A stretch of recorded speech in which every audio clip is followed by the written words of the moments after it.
Right, so I think as people are coming in, I'll make a start. So welcome everyone. I'm Julia Randall Khan. I'm a senior fellow with Encore.org, and we are a national non-profit that brings younger and older people together to solve problems, to bridge divides and create a better future.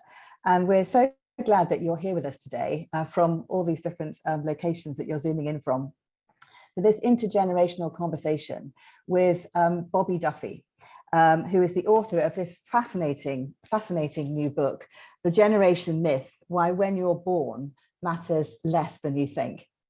And Bobby is from the UK. Bobby is a professor of public policy at King's College University in London, and he's also director of King's Policy Institute. And Bobby has over 30 years of experience of research in all aspects of public policy. And Bobby is going to be interviewed today in our session by Colby Takeda. And Colby is a former Encore Public Voices Fellow. He's also a senior manager with the Blue Zones project in Hawaii. And the Blue Zones project is a well-being initiative that sort of takes the practices of longevity, good practices from around the world, the Blue Zones, and shares those. And at just 25, Colby was one of the youngest administrators in the US when he opened a senior assisted living community in Honolulu. So I just want to welcome Bobby and Colby to the session today. So I'm going to pass it off to Colby for the interview with Bobby.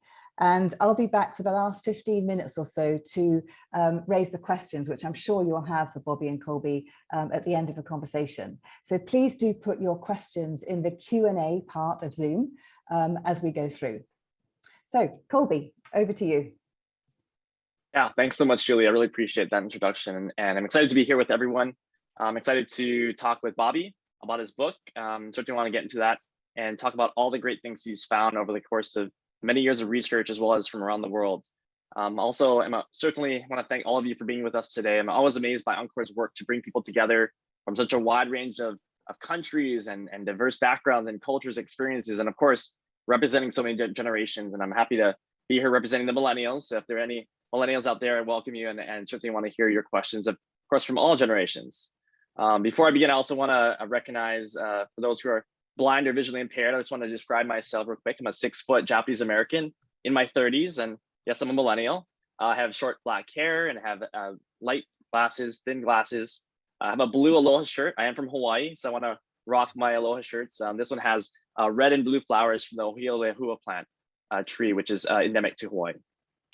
So Bobby, before we begin, I just want to have you share more about who you are, and before you became a social researcher, what are any significant events or strong influences that led to your deep interest in this work?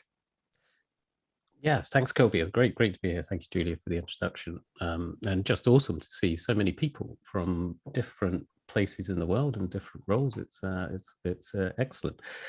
So I guess, I'm a real geek about social science. So I kind of have always had an interest in what we can learn about society using these types of social science techniques. And in some way, it started at pre-university and then through university, just having a deep interest in how we can understand how societies are and how they're changing.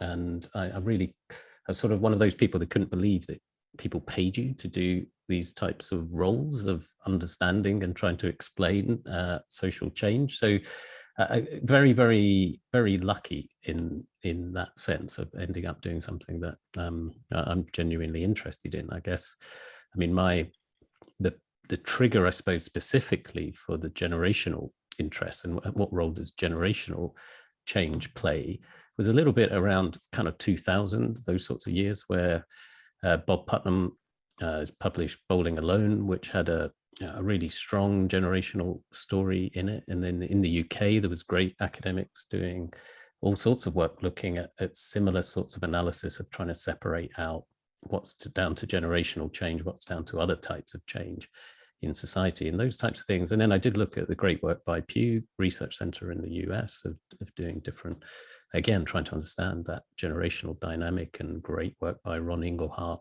and those people who understand how values change over time. And I just saw there was a gap in in the UK's understanding of this, but then also thinking, can we apply this across other countries as well? Does this work in our increasingly globalized world?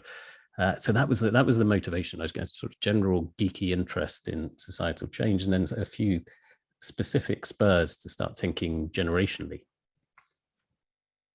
Yeah, I love that, and certainly, you know, you call out some of the stereotypes in your book, and we all hear things like young people are lazy and entitled, and as a millennial, I have to say I'm either maybe not so much aligned with that, but certainly see that. But you know, that's not really the point of the book. And would you share more about what the main point of this book is?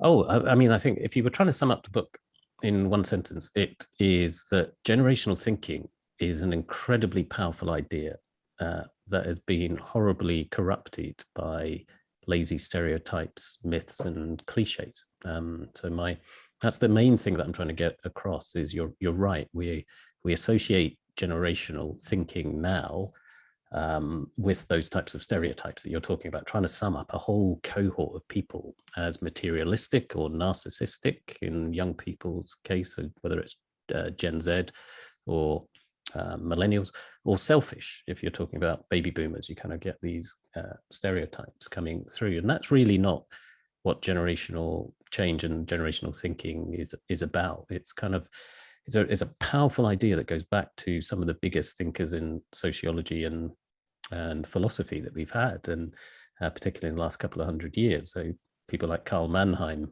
a Hungarian sociologist, who gave us a lot of our thinking about how that we still use today, about how generations are formed, that form identities are different from other generations, get into conflict with other generations.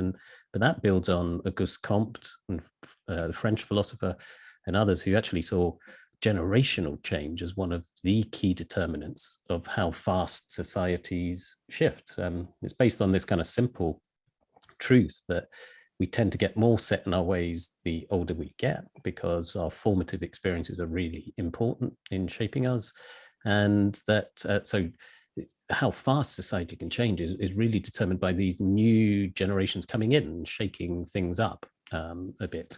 And that's really important. I mean, without that, society would stagnate. You need that sense of renewal through new generations. So a really big idea that's lost in things like millennials are killing the wine cork industry, or weddings, or whatever else. We could fill the whole discussion with things that millennials are supposed to have killed, or baby boomers are supposed to have ruined. So it's kind of it was that disjuncture between a really big idea and really small, frothy, or incorrect myths that we have. Yeah, you know, what I found most interesting was when you described the three effects that may have influenced or changed the way that people think or act, and the period effects, the lifestyle effects, and the cohort effects. And like you said in the book title, it's not why when you're born matters less than you think. Do you mind sharing about those three effects and talk about how it could be actually change the way we think and act? Yeah, I mean, it's in its own way, it's really magic, I think. I mean, a little magical three-way split that explains effectively all change in society. So you have, first of all, you would have period effects, which is when something happens, a big event is typically given as an example, things like a pandemic or a financial crisis, and it affects everyone in society some degree, not in the same way, not in exactly the same way, but it affects us all. So those big black swan-like events, as you might think about them, but also the slow grind of evolutionary change, cultural change, is a period effect where the norms and fashions shift over time and affect everyone in some sort of sense. But then you also have life cycle effects or age effects, where we do change as we age. It's not that we're completely stuck once we're past our formative years at all. It's when you go through particular life stages of leaving home, getting a job, getting married, having kids, retiring. All of those things have an effect and pull you along a kind of life current that is similar to previous generations, but it's going to be different in different sorts of contexts, but it pulls you in a particular direction. And then the third effect is the cohort effect, which is the true generational effects, where a cohort is different from other cohorts and stays different. Something about the circumstances it grew those generational members grew up in shaped them in a different way, and they kind of keep that with them throughout their lives to some degree, and remain distinct. And you can see it's a kind of magical interplay, all change in society, and you can kind of unpick that. And that's what I try to do in the book. Is it's not proving really or disproving generational effects or cohort effects. It's trying to unpick that constant interplay between those three different effects. And I try to do it in quite a simple way in the book, just through graphical explanations, which we may see one in a second, where you just can plot. You can kind of look at people's lives in a line just by plotting them as generations, not how old they are, but when they were born. You can kind of see how lives evolve over time. It's a very useful shortcut to have in your mind when you're looking at change. Is this a period effect, a life cycle effect, or a cohort effect? And quite a lot of the myths come from mixing up those effects. So you will be saying something is a unique characteristic of millennials or Gen Z, but actually it's just a feature of being young. It's a life cycle effect that people will grow away from over time. Yeah, I think back to, over the years when growing up, going through college, taking on leadership roles and entering the workforce. And, the fact that I was pretty young at the age of 25, taking over a senior living facility, caring for 150 older adults, I had to face these challenges of the families not trusting me and then not think I can take over. And I would think, is this something that everyone had to go through? And I think that interplay between these different effects really shows that it's not just one factor of just millennials have this stereotype or forced against them or have to face these challenges. And how do you describe that interplay? I mean, how do we think about how this can really affect the way we can change how we interact with other generations? Yeah, I think that it's important to realize that there are some constants in history. There's some constants, like we always think the latest generation of young people is the worst ever. We always think they're uniquely wrong or weird as older adults looking down. There's this kind of constant in history. You go all the way back to Socrates, 400 BC, who thought that the young people of his day were lazy and entitled and were rude, had bad manners. All of those types of things, a very long diatribe. But you go through each age and you can see the same sorts of feelings repeated. And it's kind of, the way I view it is it's not just inevitable, it's kind of natural and effective within society that you've got that that sense of unease about the younger generations coming through. Because if we didn't have that sense, then society would probably have stagnated, if you see what I mean. So some sense of generational tension or difference is not a failure of society, it's actually society moving forward. And that's I think it's really important to have that in mind, not to think that any sense of difference between generations or different folks, these different mindsets, is a bad thing. That's not at all the case. It just adds to the richness. What you've got to not do is exaggerate the differences or the sense of conflict between generations around these things, because that's not true. That's not the case, that there's a strong sense of intergenerational conflict in any of the data that I can find on these issues. So yeah, I think it's being relaxed about some sense of difference and tension, and because that moves society forward, while not overblowing that into the sense of irreconcilable conflict between generations and a sense of impending generational war, which makes it into a surprising number of headlines when you start to look for these types of trends. Yeah, you mentioned the headlines, and with my work with Encore, got to write some op-eds and meet with different colleagues around the country that had written amazing things and oftentimes challenging some of these stereotypes and these labels. And so what are your thoughts? Are these labels even helpful? Are they hurting us as a society, or are they actually contributing to a way that we can better think about how the generations can and work together? Yeah, it's a really interesting question, and it is. The labels have become really quite powerful in their own right. In a way, there's a relatively new focus on this generational labeling in terms of modern history of these kind of cultural trends, and they have taken on a bit of a life of their own. And it's partly the media and those types of discussions, but it's also partly how we think as individuals, and we're attracted to and like these stories about who we are and our identity and what we have in common, in this case with our peers, what brings us together, and how we are different from this other group. We're quite prone to categorizing people into relatively simple groupings, and that obviously the media have very instant feedback loops now on what's popular, what works with people, what gets clicked on. So it's partly that the media are feeding us these types of stories and the more simplistic headlines because we click on them and we actually like those and sort of enjoy them. And there's loads of great funny examples of this, where there's a Facebook group with several 100,000 followers on it who are a group of millennials pretending to be boomers. That's the kind of that's the premise of the group, where they mispost things on Facebook and they kind of play to cliches, but it's mostly good fun and just entertaining. So there's a kind of element of that. I guess the point that I'm making a bit in the book is that the sheer weight of those stereotypes and cliches about different generations is a bit of an issue, because it kind of sets that tone for this sense of separation. And so I think it is a challenge, but I don't, going back to the point I was making about the single sentence for the book, this being a powerful idea, I think the genie is out of the bottle on the labels, and rather than trying to forlornly stuff it back in, I don't think it's possible to escape this type of labeling now of the generation. I think our job as social scientists is to challenge the myths and the stereotypes and do better analysis, because I think fundamentally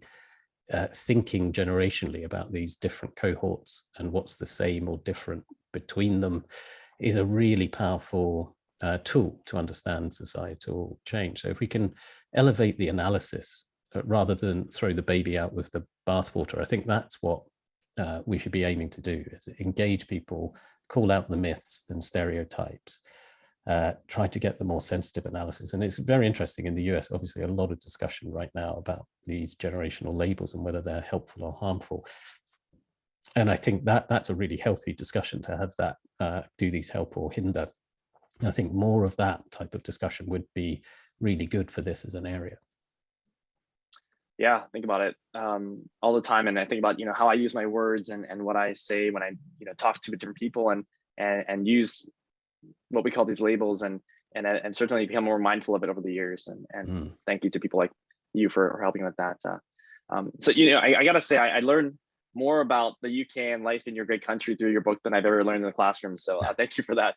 But what I also love most about this book is that it didn't just focus on the generations in the UK or the US, and really brought in perspectives and data and ideas from different countries. And so I'm curious what you would say to, is this consistent effects playing out regardless of your country and culture, and or are there also cultural differences that you're seeing when you're looking at these effects?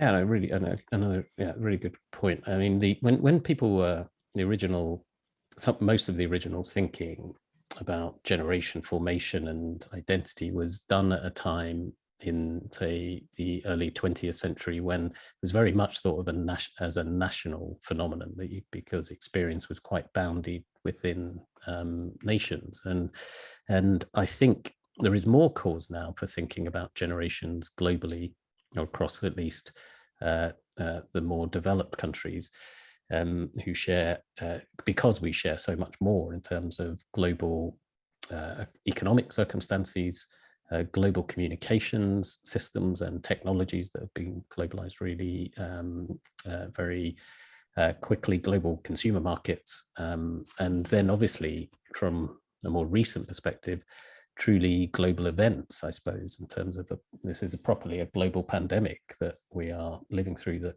again, very varied across different countries, but at its core, we've all experienced the effects of that pandemic to some degree. So we've got all these globalizing forces that does make you think about, given this is a lot about generational formation, is a lot about the experiences during your formative years. So when you're a teen or in your early 20s, that's really important in shaping you to some degree for the rest of your life. And so that globalization gives you some cause. But having said that, I do look across lots of different countries in the book. And one of the sayings in the book is country before cohort, because the differences between nations on lots of these factors, whether it's how long young people live at home into adulthood, whether it is home ownership rates and the kind of tenure rates, whether it's economic effects, or whether it's even a whole range of attitudinal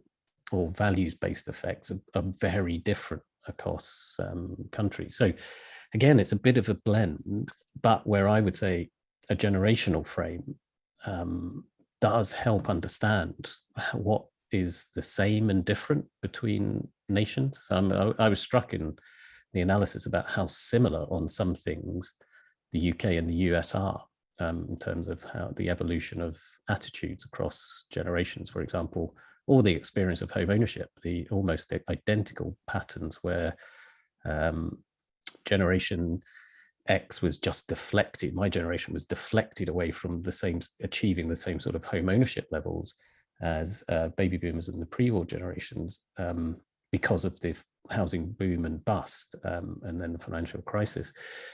So you can see this happening in these lines of people's lives, and very similar points and very similar patterns between the US and the UK, but then very different circumstances and outcomes on things like attachment to religion between the US and the UK, utterly different between the generations and across the generations. So I think the international comparison is really useful, not to say that everywhere's the same, but to understand your own country better from seeing how it's the same and different from other countries.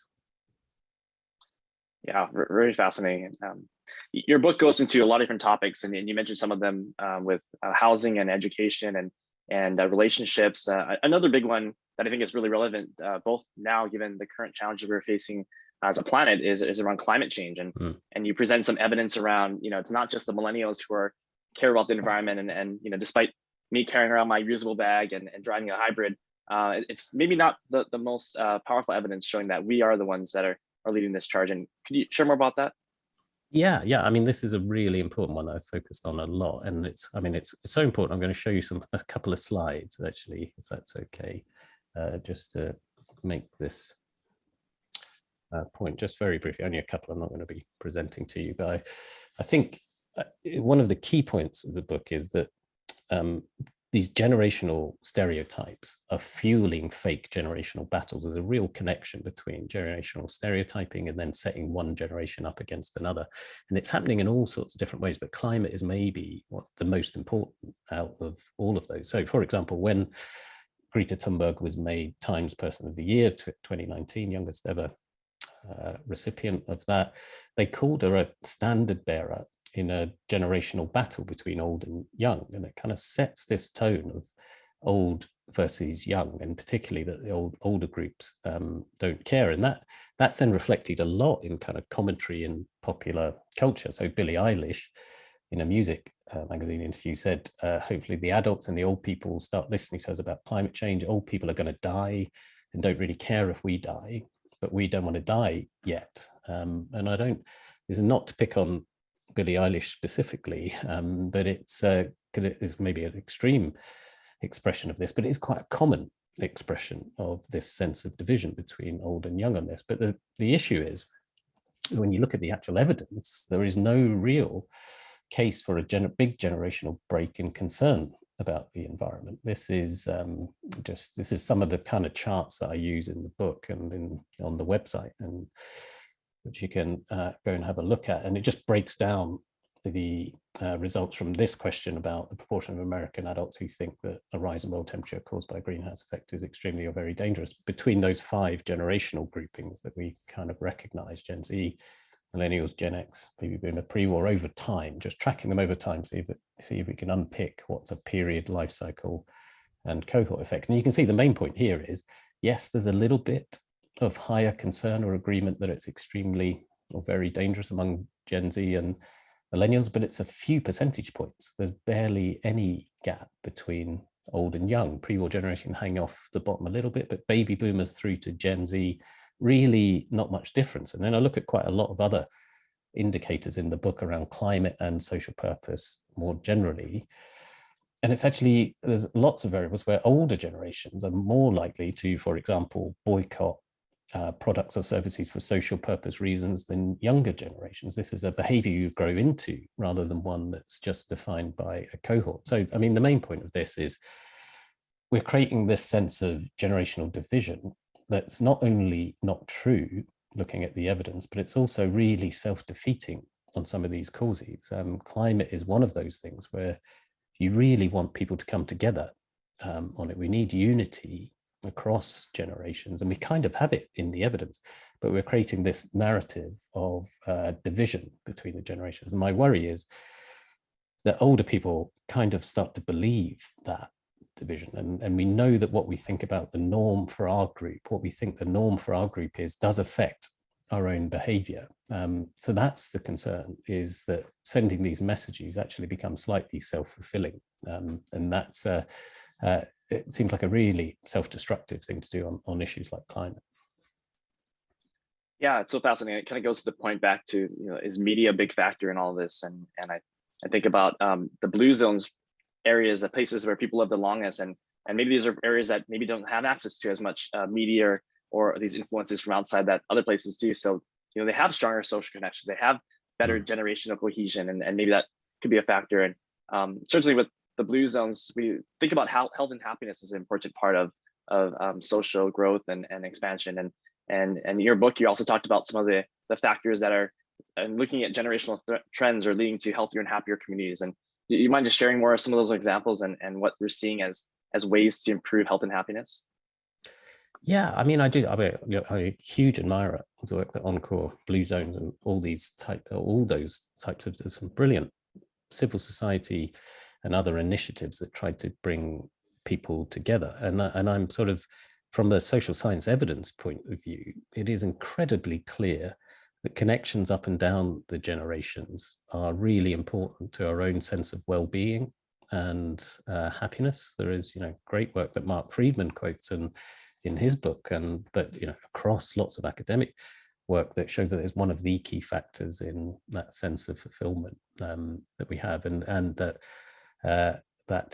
sense that every dollar is spent twice, because both sides of the older groups in those types of relationships get something from it, and so do the younger generations, I think is so true. So I think, I mean, the evidence is really pretty solid on the benefits of this, and I think we really have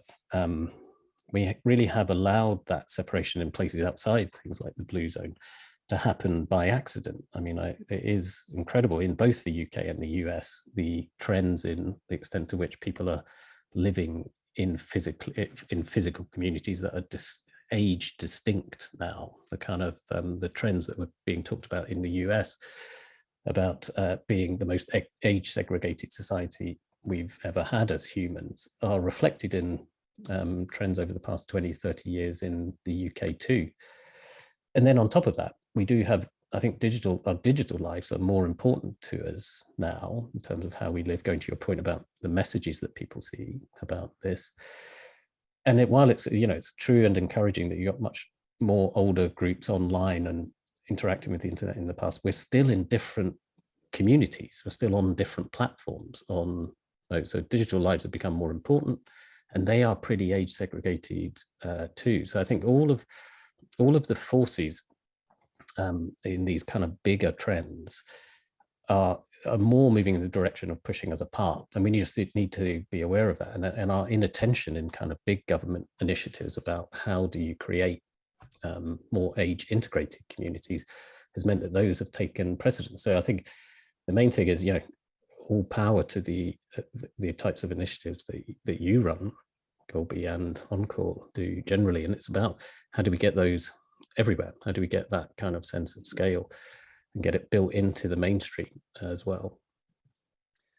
Yeah, I think back to when I was helping with the senior living facility, some of the best activities, it wasn't the bingo, it wasn't the cooking classes. It was when we brought young people to meet with our older adult residents, and they just loved it. And that's why I think I'm so passionate about the work that Encore does to bring generations together and not just, be together in the same space, but actually be productive and do what they call co-generation and really support that work and making society better in different ways. So yeah, definitely agree with that. One of the things I really found fascinating, and I think you mentioned it recently, was this idea that people are getting more on technology and social media, and you mentioned how now the Facebook is for older people, and so I wonder if TikTok one day, my mom will be on TikTok and enjoying that. So but yeah, what do you see in the technology trends and how generations are either changing how we look at technology or the ways it can support our communities and society, and anything else on that front?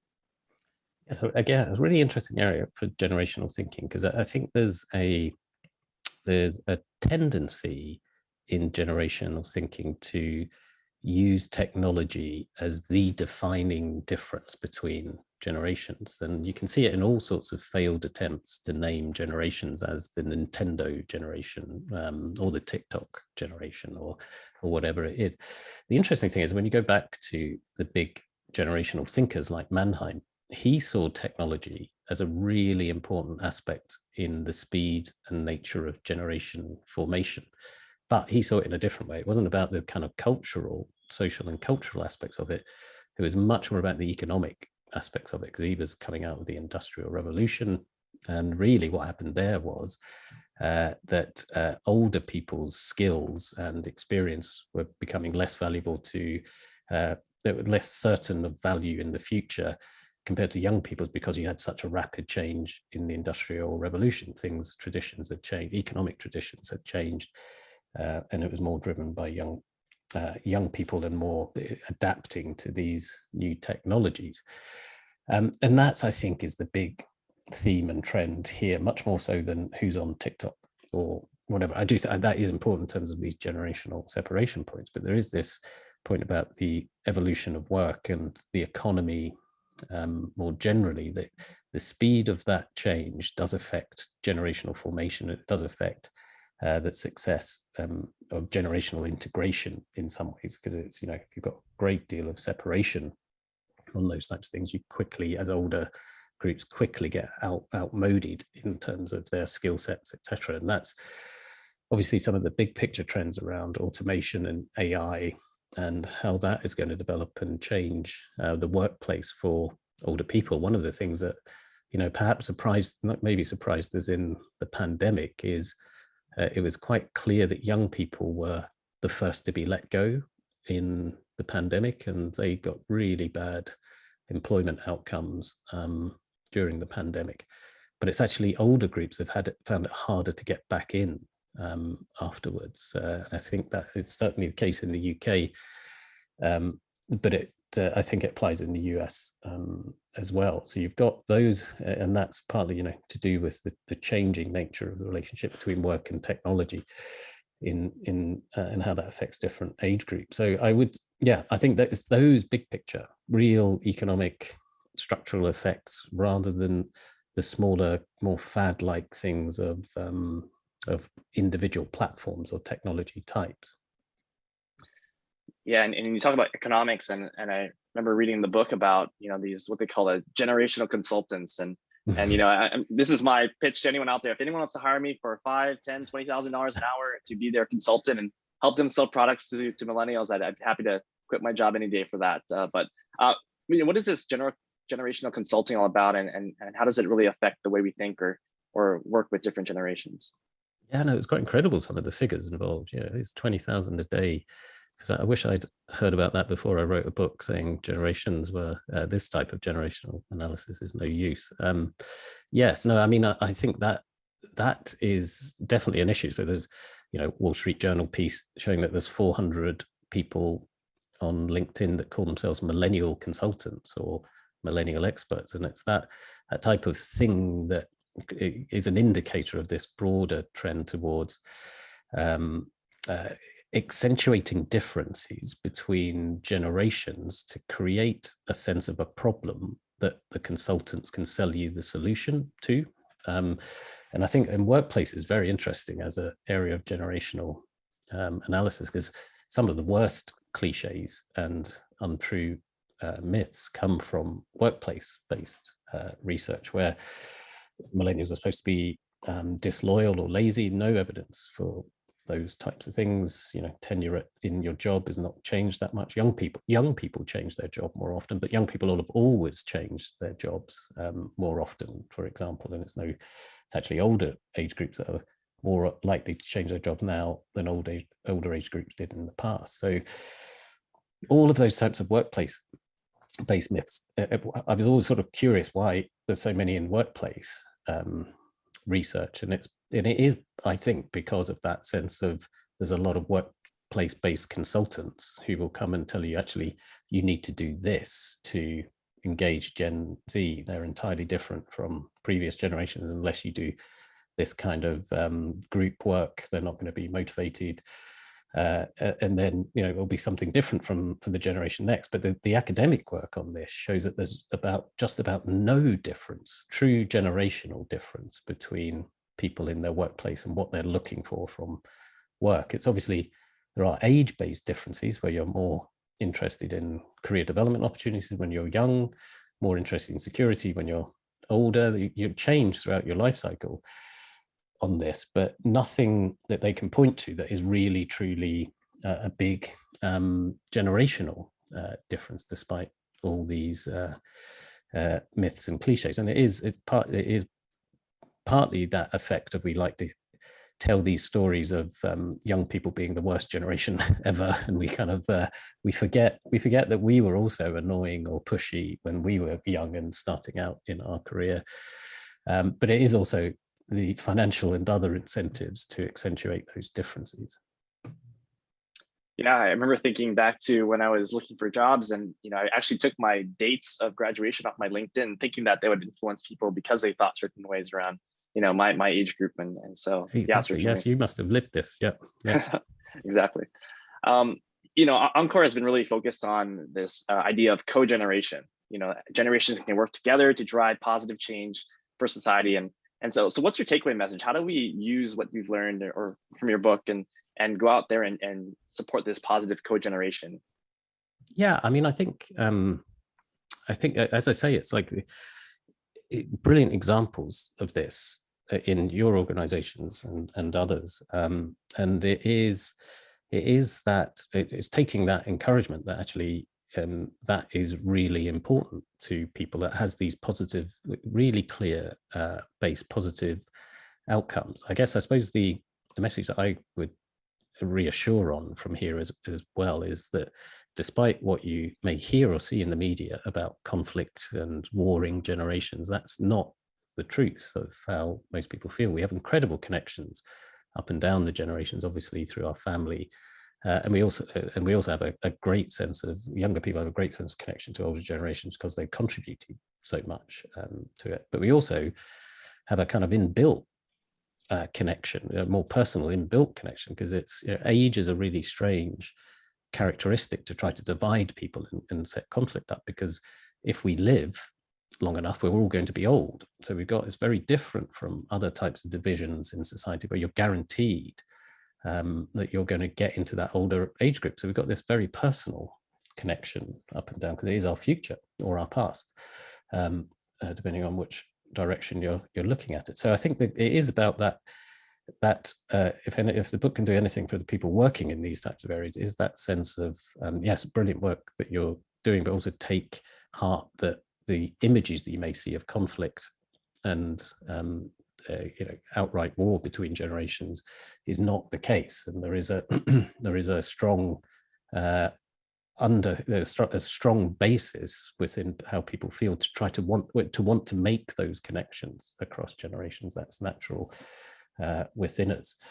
And then there are specific programs like Singapore's work on their huge consultation on a plan for successful aging, and Kampong for all ages, and trying to create this sense of connection between the age groups that I think national governments can learn from. Not saying that's the complete solution, and Mark Friedman and others will know more about how that's going, but but that idea, I suppose, of at least having a plan for this, recognizing that it's important and having a plan rather than inadvertently drifting towards more separation between the generations. I think that's the key for this. Yeah, and certainly, you know, a lot of organizations, I think back to when AARP first launched their age-friendly communities efforts, and you know, how do we just think not just about older adults and things that we do for older adults really benefits all generations and both living but also future. And I like that idea that people are thinking about, you know, what's the future needs of the communities, what are future generations needs, and how do we plan and support them. Yeah.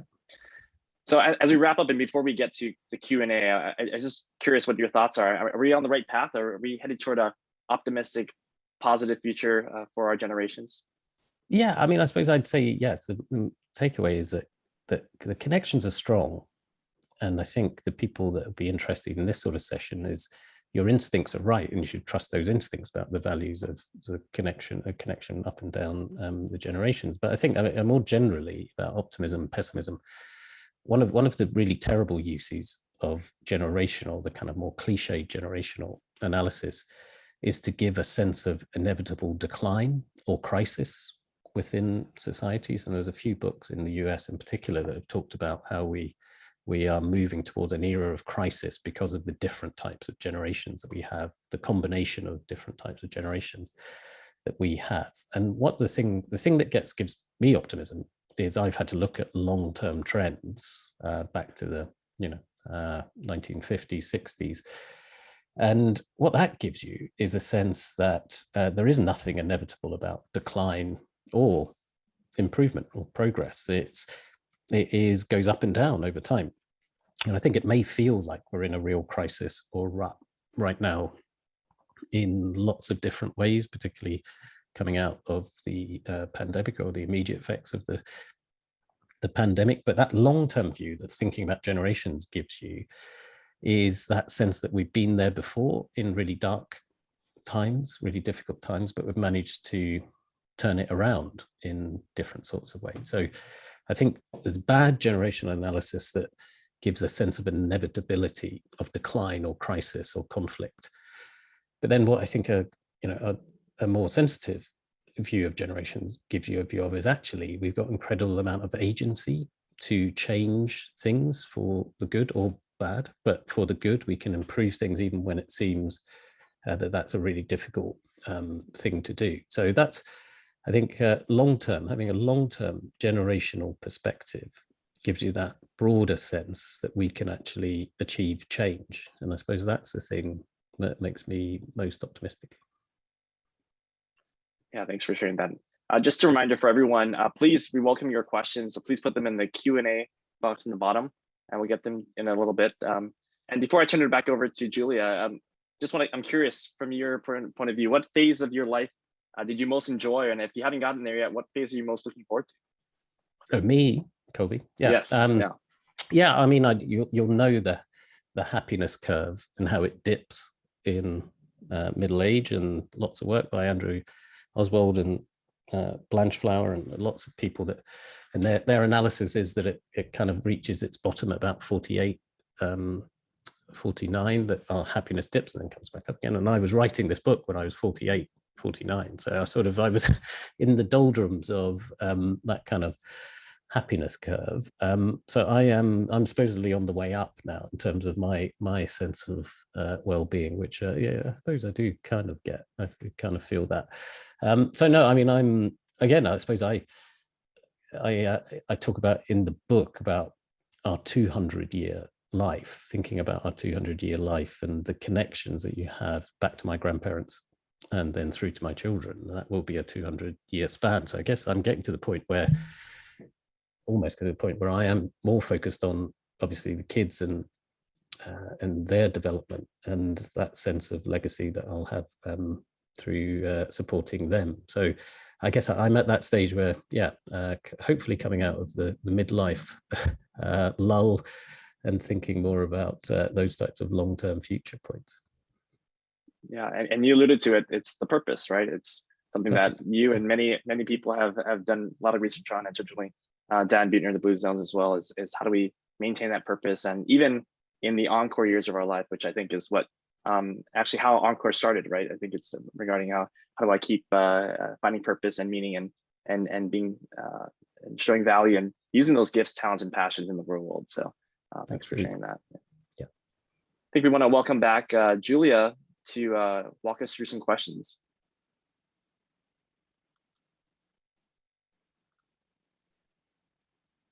Yes, thank you.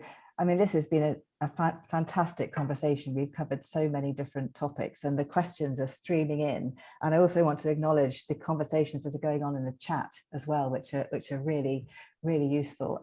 Just to say that the chat will be shared with everyone after the session, together with some resources, and please continue to put your questions in the Q&A on Zoom. Just before we get to the questions, I would mention that Bobby also has a tremendous website which goes with the book, where you can look at the data in more detail by different topic area. And also there's a quiz, sort of generational quiz, to see whether you yourself can separate the generational myth from reality. So, you know, do take a look at that if you have time. But to go into the questions, the first question I'd like to go to is around political views and whether sort of the generational warfare that you touched on, and how much influence did generational cohorts actually have on political views. And a number of people have asked for your perspective on sort of the cohort effect on political views and how people are voting. Yeah, so I take that, Kobe. It's yeah, I think politics is one of the most perfect blends of those three types of effects. Because if you imagine politics in the saying about events, dear boy, events. So when British Prime Minister was asked what's going to affect the future of his government, he talked about events, because politics is very driven by the immediate happenings, whatever is going on. A week is a long time in politics. All of those types of sayings are cliches, but with a truth for a reason. Is it is very subject to individual events that happen, and you can see that repeated in our politics. But you also do have life cycle effects within politics, and there is also truth in the saying about being a liberal in your 20s and conservative in your 30s, and you can kind of measure that drift towards conservatism, whatever the kind of party structure is,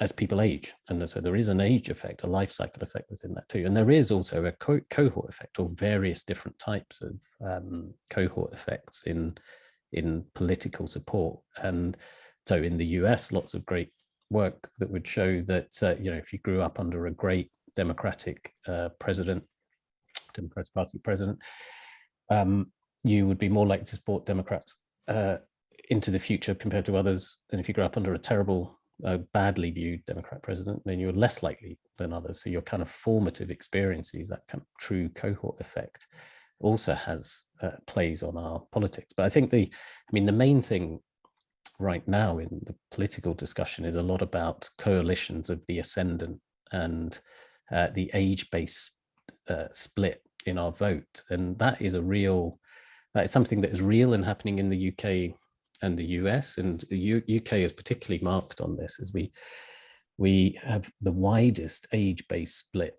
in our voting patterns that we've ever measured in polling. And I think there's lots of explanations to this, short-term ones and political structure ones. I think there is an element of this which is about culture change as well, because going back to the points about young people being more comfortable with culture change over time, there's lots of great work internationally shows that our political decisions have put culture change closer to the center of our politics than they had been in the past. It used to be much more about, when you looked at great analysis of manifestos, political manifestos across 21 countries, and it shows that it used to be mostly about economic measures that parties would talk about. But now cultural factors have overtaken them. So that includes things like immigration and integration type policies, how people are comfortable with those types of change, or race or gender, or all of those types of equality type measures, more cultural equality type measures. And as soon as you do that, as soon as you start to make culture more a center of debate, you are building in a bigger divide between young and old, because it's naturally the case that young people, younger generations coming through, are more comfortable with culture change than older generations, just because of that point of what you grew up with does shape you to some degree. So even if you change over time, which people do, you've still got the remnants of that generational cohort effect in there. So I think we've got quite a remarkable pattern in the UK. And there is a similar, not quite as extreme pattern in the US, where you do have these big age divides in your vote. And I think that is a worrying trend. I think dividing politics on age is pretty scary, can be quite scary, because it does incentivize one side to think they've got demography on their side, and they can kind of play to their to the emergent groups, in this case, younger generations coming through, and it makes the other side think they've got demography working against them, and it incentivizes them to emphasize what an extreme threat the other side is in terms of their culture, how comfortable they are with how culture is changing. And you get into this quite bad dynamic rather than compromise between the two, where you're one side is thinking they've got the future stitched up, the other side thinks they're in decline, and it makes it more fractious and poisonous between those two political groupings. So yeah, I think it is a more important dynamic in our politics now, and not particularly healthy, I would say. Thank you. And you know, that question came in from quite a lot of people, so thanks for answering that so thoroughly. I wanted to sort of shift the theme of the questions now. And perhaps Colby, if you could have an answer to this one.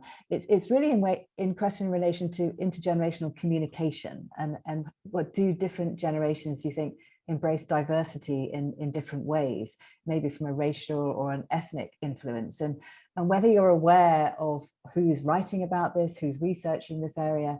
But it's really a question around whether there's racial and ethnic influence on the way different generations are communicating with each other on different topics. Perhaps Colby, if you could reflect on that and then come to Bobby. Yeah, sure. You know, I just think about, you know, growing up, I did live near my grandparents and older adults, and at a young age volunteered at a nursing home. And so I think my ability to connect with older adults and understand their interests and point of view was maybe a little heightened versus other people. Did a lot of work with different age groups through college, and found ways to build that empathy that we hope more people would gain over time. And I think we're seeing shifts in that as more people are not being able to live close to home, have to move to stay a little cheaper. And I'm sure Bobby has some great examples of this and how that's driving generations apart. But certainly, I think, you know, finding opportunities for more people to connect and spend time with each other for meaningful discussions and meaningful work, and is when we can actually bridge those gaps and be more productive with our communication styles and work. Bobby, what are your thoughts?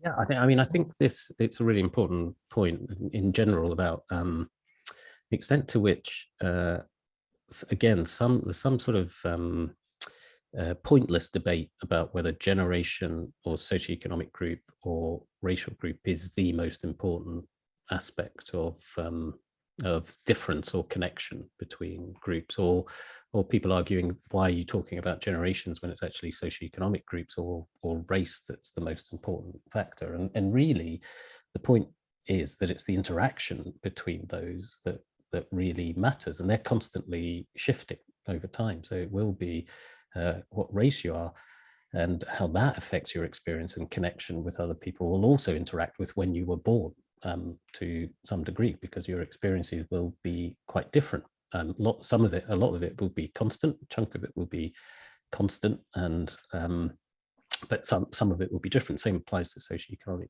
classes and status. So I think the key for this is not to try to create a hierarchy, or worse, even say one aspect is the only important aspect in how you communicate or what the outcomes are for this type of group, but try to look at the interactions between those different factors. And it's so there is really good work that is done in terms of intra-generational inequalities or communication challenges that looks across those types of within the cohorts, but across different types of groups. And you do often find bigger differences within generations than between them in lots of ways, but it depends what you're looking at. And but my plea, I guess, is to think of it as part of a toolkit rather than either trying to explain it all in a sort of terrible horoscope astrology type way, or being utterly useless and made up. It's neither of those things. Yeah, it's giving lots of things for us to think about personally in terms of the way that we use language in different ways. I want to come back in this question to climate and climate change. I mean, we know that this is such a big topic, and you cover it a lot. I know it in the book, and it was really useful to have the slides that you showed us on that. But one person is asking, Bill Brazier is asking, can you speak to the generational attitude and belief in what is broadly referred to as cancel culture? And I know that phrase has come up quite a lot. So perhaps you could speak to that, Bobby. Yeah, I guess they're the two examples that I spend a lot of the time on, is climate and cancel culture, or culture wars, or war on woke, or all the different terms that we have for that kind of phenomenon.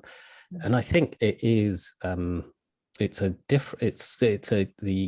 sense of conflict and disconnect between the generations is overblown, but in a slightly different way to climate. So in climate, we're actually saying there's these big differences that exist between young and old in their concern from climate, and that's just doesn't seem to be the case in lots and lots of measures.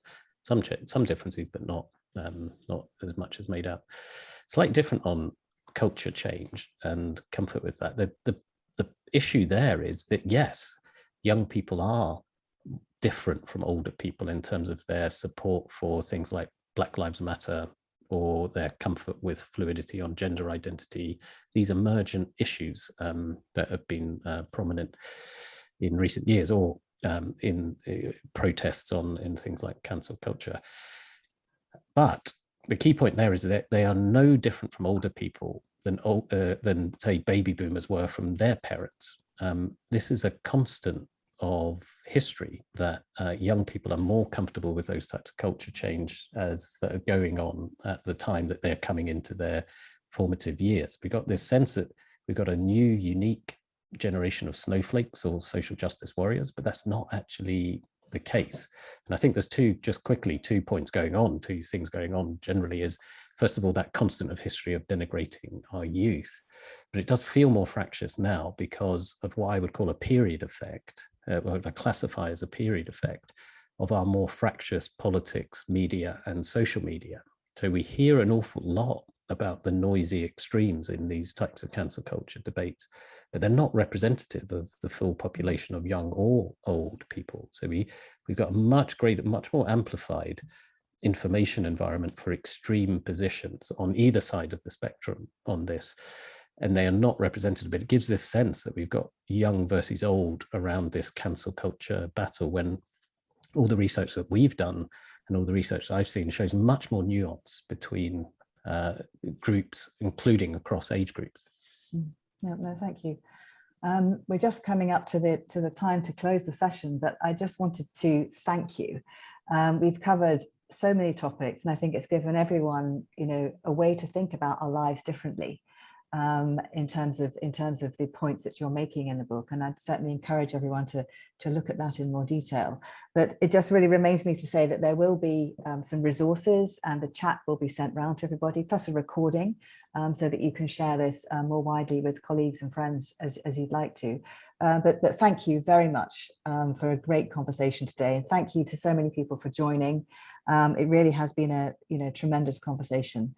So it just remains to say, have a good rest of day, evening, afternoon, from wherever you are. So thank you very much. Thank you.